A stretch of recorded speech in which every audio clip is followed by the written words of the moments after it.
And walk with me through this massive puddle, and you are going to start to see why it was so difficult for people to get their hair cut today and for trucks to drive through this swamp. And I want you guys to see the difference with this. On this right-hand side, we have a normal corn stalk, which I'm told by the owner at this point in time is normally waist high. And on the left, these are the damaged stalks, and you can see it's about half the size, and some of those leaves just completely and totally damaged. One seller who I spoke with today said that sales are down significantly here at his stand in East Syracuse. He says normally by July 3rd, he has sold anywhere in between 2 and 3 of these truckloads filled to the brim with fireworks. This July 3rd, you are looking at only the first truckload, and there's still fireworks inside. Well, Michael, the converters located underneath the car are an easily accessible part that criminals disassemble and take for a quick profit. Here at Drivers Village, I'm told that the criminals were able to do it so quickly that they took this part off of 17 cars lined in a row before taking off. Well, and truth be told, most of the neighbors who we spoke with today say that the responsibility is on the truck drivers to stop hitting into this bridge once and for all, especially with signs just like this one that are warning trucks higher than 10 feet 9 inches to stop. Now, I know that Josh Kozlowski is going to have you guys covered on these conditions, but how fun is this snow going to be to play in tomorrow? How fluffy is it? I think that that's my role tonight. I don't know how fluffy it is, but we're going to find out right now. Am I going to regret this on the way home? Probably. Oh boy, a snow angel.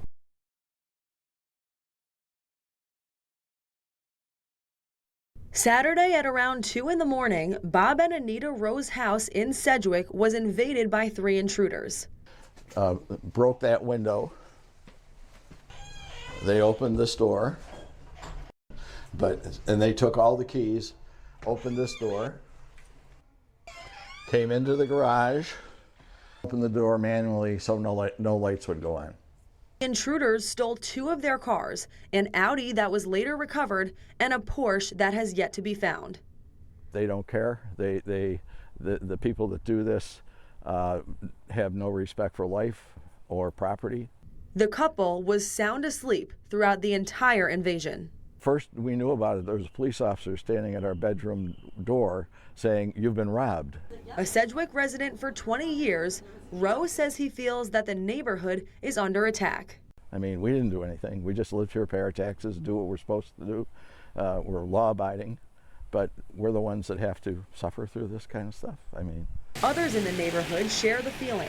This photo shows a smashed door on Wendell Terrace from a home invasion around the same time. A garden statue used as the projectile. The car keys also a target.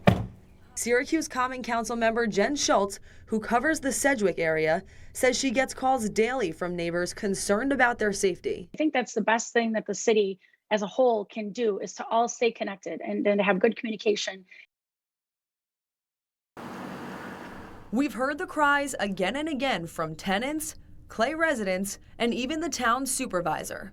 Great Northern Mall is a big problem. They've been doing the doggy paddle, trying to survive, literally, with things like water coming in on them, with an absentee landlord who, quite frankly, I don't think cares. Yeah, I've called him myself. 9-year tenant Michelle Gregory has experienced it. Leaks in the roofs, all just crazy, parking lot issues and lighting issues for quite a while now. The owner, Mike Cohen, owns more than 40 other shopping centers. We got access to the appearance tickets he's faced over the past 3 years. According to the town of Clay, Mike Cohen has been asked to appear in court 14 times since the beginning of 2019. Potholes and icy sidewalks, leaky roofs, dark parking lots, long grass, and disabled fire protection systems, all listed issues. Tenants taking on repairs themselves. Noel White trying to stop water from leaking into his technology store. I've been up on the roof patching holes and such around to where trying to chase holes so I can try to eliminate where water's coming in to slow it down a little bit. Michelle Gregory had to recruit the help of her husband, who at one point was waking up at 3 in the morning after having a double lung transplant to help her catch the water falling into her building. Every time we turn around, there's an expense on our end that we have to pay, and he's doing absolutely nothing to help us out. And as tenants lose sleep, customers, and revenue, they say Great Northern continues to decay. Why would you leave a property that you paid $8 million for, to deteriorate? This building is a skeleton of what it once was, and now even that skeleton is starting to deteriorate right before our eyes. Should try fishing from it. Ha! If Uncle Chris still has the fishing stuff. Kathy Smith hasn't always been able to give her daughter everything she wanted. I feel she is like a normal child. People are so outrageous. I can tell you that. Who likes to do various things, inexpensive things, buy video games or go to the most, and different outdoor activities that, sometimes financially I just don't have the extra money for. Made more difficult after the duo became homeless this January. We had a house fire due to our furnace not working for the past few months. And technically a repairman came over to fix it. And in the middle of the night, the furnace actually caught on fire, and that was the end of that was the end.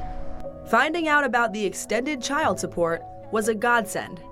We're moving on to a brighter, happier future, and it'll mean a lot to make my mom happy with the income coming to her and everything. The law was pushed for by state and local leaders because of the increased likelihood of divorce in families that care for special needs children. We got through it. Yeah, we got through it together, I can tell you that.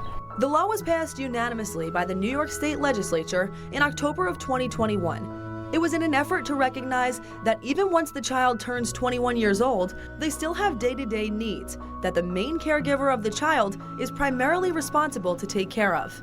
Kathy already works 2 jobs and says that extra cash will allow her to spend more time with her daughter. Continue life as it is without, cutting budgets and cutting out activities and fun things to do. But it's about more than the money. It's not just the money, but to make sure that she has a wonderful quality of life, that she can do things that her friends and her peers are able to do, so she doesn't feel left out. It's about happiness. We've been through a lot, definitely, in this crazy year. And I just for once want to see my mom smile, definitely. I miss her smile every day, and it makes me, makes me cry a lot of tears on seeing my own mother smile, because she has been through a lot, and I definitely would like to see her do that.